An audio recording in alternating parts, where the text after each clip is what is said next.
Assalamualaikum warahmatullahi wabarakatuh. Senantiasa bersyukur kepada Allah. Lafaznya diajarkan oleh Allah.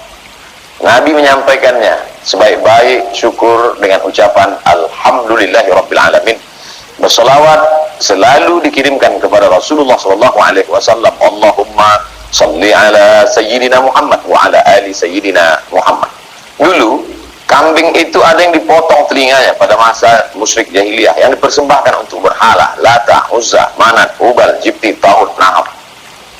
Lalu kemudian penyiksaan pada binatang. Binatang itu ada yang dipukul kepalanya, ada yang dijerat mati, ada yang tercekik. Apakah setelah 14 abad berlalu kemudian binatang-binatang ini bisa hidup tenang, nyaman? Memang betul ada beberapa negara yang membebaskan hidup di padang rumput, seperti sapi-sapi liar yang dibiarkan lepas. Tapi ternyata masih ada banteng yang ditusuk berdarah-darah, dan itu dinikmati oleh orang banyak. Masih ada binatang yang matinya disumbatkan air, karena ternyata airnya itu kalau masuk ke dalam daging menguntungkan bagi pedagang yang nakal dan jahat. Lalu kemudian ada binatang yang disetrum dengan listrik. Lalu bagaimana dengan agama Islam yang dikatakan Allah Subhanahu wa taala kepada Nabi Muhammad sallallahu alaihi wasallam, "Wa ma arsalnaka," tidaklah kami mengutus engkau ya Muhammad sallallahu alaihi wasallam rahmatan lil alamin, melainkan menjadi rahmat kasih sayang bagi semesta alam. Apa pesan Nabi sallallahu alaihi wasallam tentang binatang?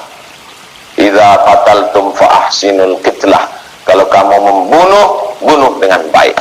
"Wa idza dzabhtum fa ahsinuz dzabhah." Kalau kamu menyembelih, sembelih dengan baik. Makanya dalam Islam diharamkan memakan bangkai. Apa itu bangkai? Binatang yang tidak disembelih dengan cara baik. Kulu, makanlah. Apa yang dimakan itu halalan thayyibah, yang halal dan baik. Apa maksud baik? Keluar darahnya, karena di dalam darah itu begitu banyak bakteri penyakit. Maka dalam Islam diharamkan hurrima alaikumul maitatu, haram makan bangkai, wadamu, darah, walahmul khinzir, babi, wal munkhaniqatu, binatang tercekik, wal mutaraddiyatu wan natihatu, binatang yang tertanduk, binatang yang terjepit, wa ma akalas sabu'u, binatang yang diterkam oleh binatang buas, tidak sempat disembelih, wa ma dzubiha 'alan nusuk, binatang yang dijadikan sebagai persembahan untuk pohon rindang, untuk berhala, untuk jin, untuk setan. Islam mengajarkan kita binatang disembelih atas nama Allah. Kata Nabi sallallahu alaihi wasallam, "Falyuhidda zabihatahu," maka biarkan binatang ternakmu itu mati dengan tenang, jangan tersiksa. "Wal yurih zabihatahu, falyuhidda syafratahu," tajamkan pisaunya. "Wal yurih zabihatahu," dan biarkan dia mati dengan tenang. Ternyata binatang yang disembelih dengan tenang itu otot-ototnya longgar, otot-ototnya fresh, dan darahnya keluar, sehingga orang yang memakannya dicuci dengan bersih. Kenapa ketika berbicara tentang rahmatan lil alamin tidak bicara tentang manusia? Karena berkasih sayang kepada manusia itu biasa. Kalau ada orang sayang kepada tetangganya, pada saudaranya, pada ayahnya, pada ibunya, biasa, manusiawi. Tapi Islam mengajarkan sayang kepada binatang, hewan yang tidak berakal, yang selalu dijadikan objek. Itulah salah satu makna wa ma arsalnaka illa rahmatan lil alamin. Kedatangan Muhammad sallallahu alaihi wasallam menjadi rahmat bagi kambing sehingga tidak teraniaya, menjadi rahmat bagi semut yang ada di dalam tanah. Apa pesan Nabi sallallahu alaihi wasallam? "La yabulanna ahadukum fil juhri." Jangan kamu buang air kecil, maaf, kencing di lubang tanah. Mengapa tidak boleh? Karena di dalam lubang tanah itu ada sarang anai-anai, ada sarang serangga, ada sarang semut. Mereka juga punya kehidupan.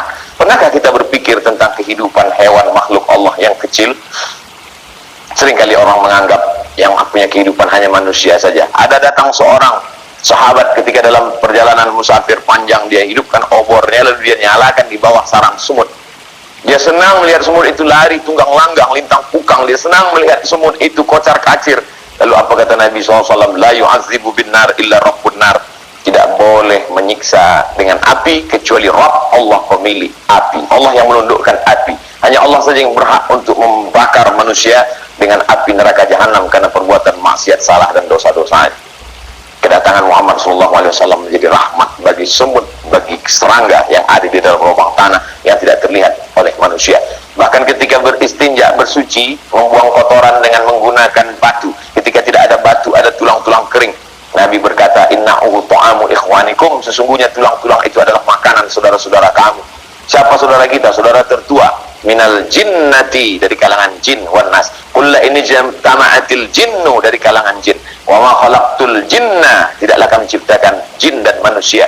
Maka oleh sebab itu tidak hanya rahmat bagi manusia, tidak hanya rahmat bagi orang beriman, tapi rahmat sampai kepada hewan serangga, jin, binatang melata. Wa ma arsalnaka illa rahmatan lil alamin. Wujudkanlah kita sebagai muslim yang rahmatan lil alamin. Semoga bermanfaat. Terima kasih. Wassalamualaikum warahmatullahi wabarakatuh.